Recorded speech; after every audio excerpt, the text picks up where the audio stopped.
All right, beautiful. All right. Looks like I'm live across Facebook and YouTube and a few other places. Wanted to just pop in here and have a conversation with you about a strategy that, regardless of what you're selling, whether you're in direct selling, network marketing, traditional sales, real estate, or anything else for that matter, it's a pretty simple habit that makes a big difference. In fact, it's probably one of the biggest difference makers. And here's something, and look, this is not the first time I've trained on this, but I'll give you a little test to find out, do you actually do this? So you can do this. You can do this now if you can multitask and be on the video and then look into your address book. But for example, like if you go into your address book in your phone, okay, you grab your phone and you go into your address book and you start scrolling through names. Okay, you go to the letter A and start scrolling. Start looking at the names and go, okay, what do I know about this person? Do I know is it, or even better yet, it's more likely like you're going to look at it and it's going to say Dave, and you're going to be like, who's Dave? There's no last name. You open up the contact and it's Dave and a phone number, and you're like, who's Dave? I don't even know who Dave is. Well, if you're in sales, uh, I don't think that's a really good thing to have somebody's phone number in your phone and you can't remember even who they are, how you met, or where you met. Like, so going way, way, way, way, way back, I learned a long time ago, long time ago, early on in my sales career, that people buy and do business with individuals that they feel good about, that they like and trust. That's not something that's probably big news to any of you guys if you've done any sales or if you've done any kind of sales training. People don't like to give money to individuals that don't really appreciate or don't like so much, right? It's like, you might get my money once, but you're probably not going to get it again and again and again. And in business, what we're looking to do is create a situation where we get repeat business over and over and over again over an extended period of time, right? So this habit, I'm kind of surprised that more people don't do this, but I'll be in conversations, small group conversations, and bring this up, or I'll speak at a seminar and I'll talk about it, and I get feedback from the audience, or I'll be on a web meeting, or I'll do something where there's some kind of interaction, and I find out that a majority of people don't do this. Okay, and so it's kind of twofold. Like, I released a new video on Monday, a training on Monday, which is called 10 Uncommon Sense Success Strategies for Business. If you haven't seen that, I would encourage you guys to watch it. It's toddfalcone.com/episode 257, and you can check it out after this. But what I'm going to cover is, I'm going to cover one element to what was covered in that full-blown video training episode. So, like, for example, the concept of like active listening. So if you're in sales, and even, by the way, you direct sellers, direct marketers, network marketers, you're in sales. Okay. It's not the direct sharing association, it's the direct selling association, right? So yeah, we might share ideas and concepts and all of that and stories, but you sell products and you sell your opportunity. So across the board, traditional sales, non-traditional sales, anything that you're selling, like I said, real estate. Like, if I'm sitting down, I remember one time I was working with this woman in Seattle, and we were very, very clear with what we wanted in a home, like very specific parameters. No office off of the kitchen, okay? Because I have worked from home for many, many years. The office needs to be in a place that's not right next to the kitchen or where the family might be hanging out, like next to the living room or family room, right? And so this realtor, who was not actively listening, was not paying attention, starts bringing us to these houses with, the office is right off of the kitchen. And it's like, you didn't even listen. Or how many times have you been to a restaurant and you ordered something and the person comes up and takes your order, and, they're, who knows where they're at? I mean, sometimes people get, they have stuff going on in their life, but mentally they're checked out. They're not even there, and they're taking your order. I'm like, hey, no mayo on that. And then it comes back over and it's like, there's mayonnaise on it. And you're like, okay, well, was that a kitchen mistake? The kitchen didn't pay attention, or did the person not write it down on the order? And so if you can think about both of those instances, in both cases, the individual didn't really listen and didn't hear what the person had to say. And so when they delivered or attempted to deliver the goods, they did so in an inferior manner, which in both of these examples that I gave you didn't make the client happy, right? So, I mean, even it's so funny, like I almost canceled my membership at my golf club. In fact, I did cancel my membership at my golf club. I ended up rescinding the resignation, but almost a year later. But I canceled it became a running joke. I canceled and this is one aspect. So it's a golf membership and they have a restaurant. And so we would order food from the golf course and have it, and do takeout and bring it over to the house for dinner. And I would say easily 8 times out of 10, they got the order wrong. I mean, it was so bad. It was like, where are they missing? Is it the chef? Is it the person taking the order?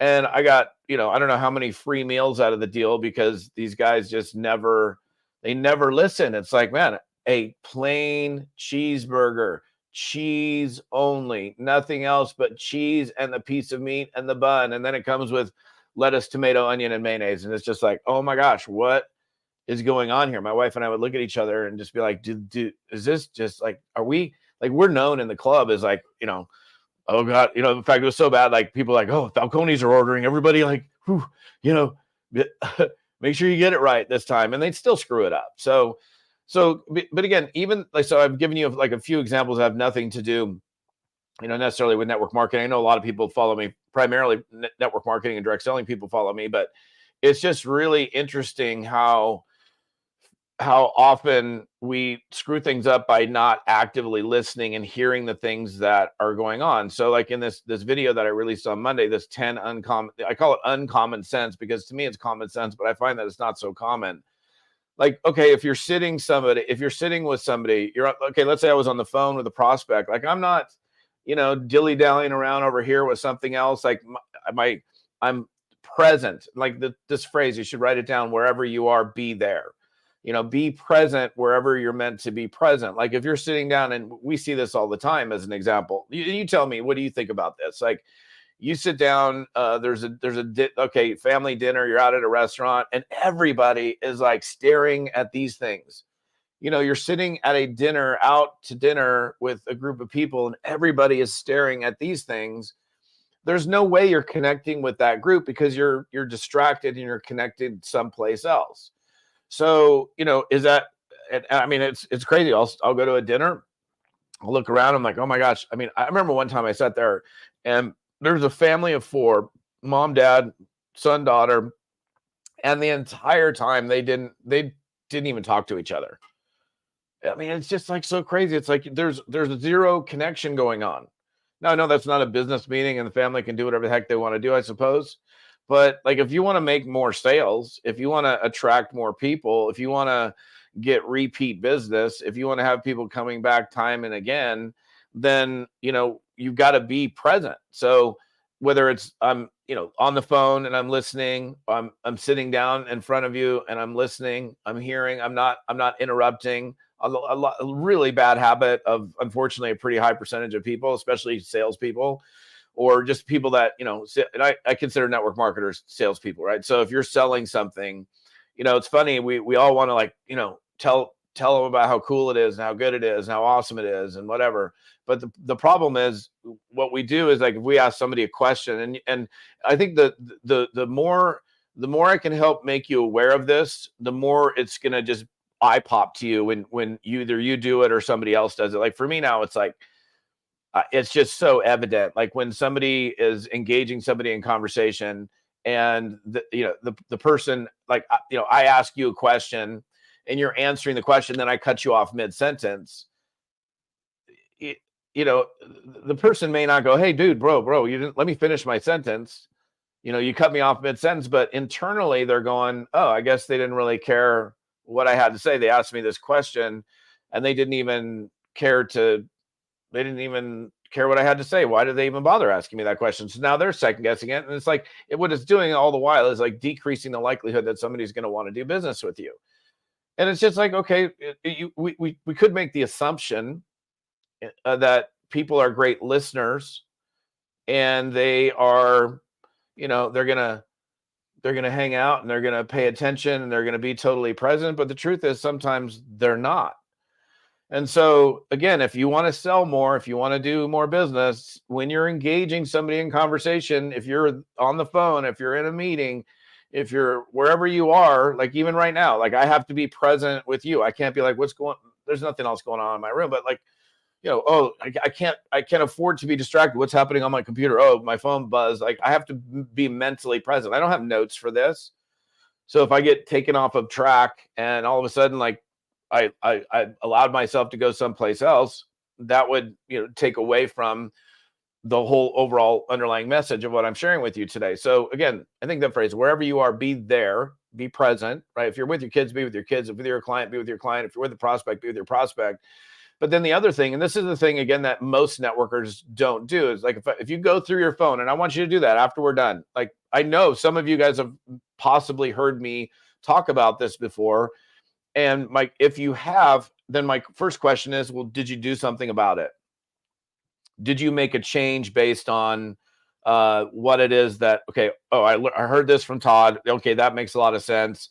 Did I stop doing what I've been doing, for my whole prior life until I was exposed to that information and start doing things differently? Or did I continue making the same habit? Like, for example, and this is huge. This is, to me, one of the biggest things, one of the biggest difference makers is if I'm sitting down with you and let's say, okay, I can think of a meeting I had at a coffee shop, within the last couple months, went over, didn't really know this person, sat down, we're meeting. I'm getting to know the person, having a chat. I'm learning things about them through that conversation, which is kind of what happens. Like, where are you from, and where'd you go to school, and how long you been in Bend, or whatever the conversation is. Do you have kids? Where do they go to school? Da da da da da. Whatever. I'm not prodding and pounding them with questions. Like, you don't want to sit down and be like, you got your list of 57 questions. How old are you? Where'd you go to school? What's your favorite color? Who's your favorite band? Just natural flow of communication. And during that conversation, there are things that I wanted to recall, that I wanted to be able to remember. Now, nobody's brain is this good where every single important thing that somebody tells you, the first time you hear it, you're going to remember it forever. Like somebody said, oh, my wife's name is Carla. Well, maybe the first time you heard it, but then, you didn't write it down. You didn't put it in your notes. Like I take notes on every single conversation. So as soon as I was done with that meeting, was out of my car, I was adding their contact information to, into my phone. And along with that, notes. Met them at, XYZ coffee shop on this date, talked about this, wife's name, kid's name, whatever information that I felt that I wanted to recall and remember goes into the notes. I don't have anybody in my phone that says Dave. And I'm like, who's Dave?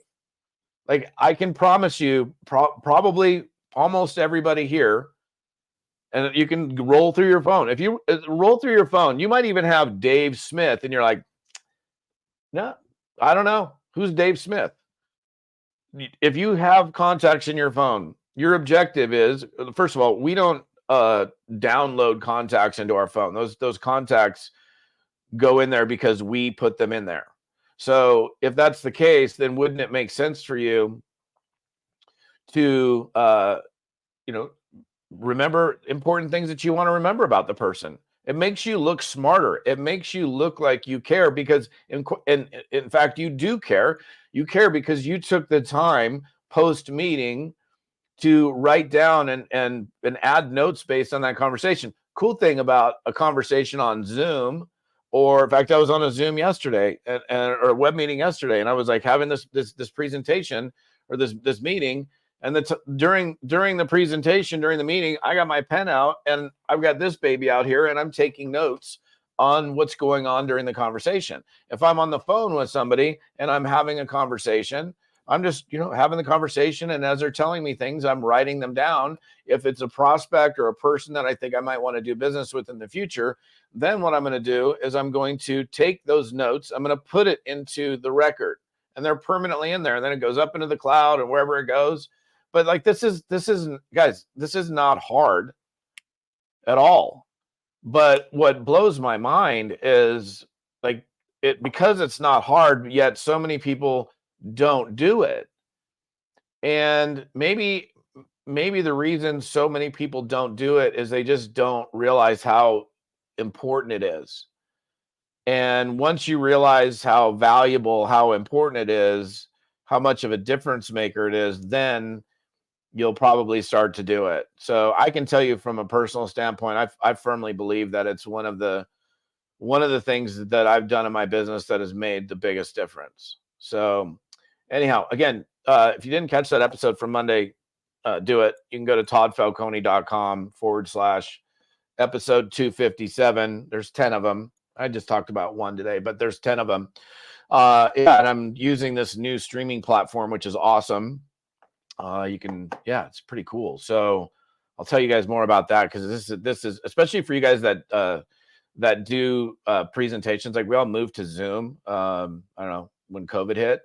And what is cool about this, you can do it when you're streaming, but if you're doing a Zoom and you're doing a Zoom presentation, like a Zoom op presentation, or some type of business presentation where you're going to tell the viewers to, hey, go here afterwards, which is always the call to action on a Zoom, is like, leave Zoom, go over to this website. You have clickable buttons. Like, I can say, hey, go get this, and you can, from inside of this platform that I'm on right now, you can click a button, and they stay in the web meeting room, but they are able to open up whatever that website. So if you're doing a business presentation, or if you're selling anything, this thing is absolutely superior to what Zoom is, because Zoom, you can do branding like you see here. You can do backgrounds. You can stream. This thing's like I'm like done with stream.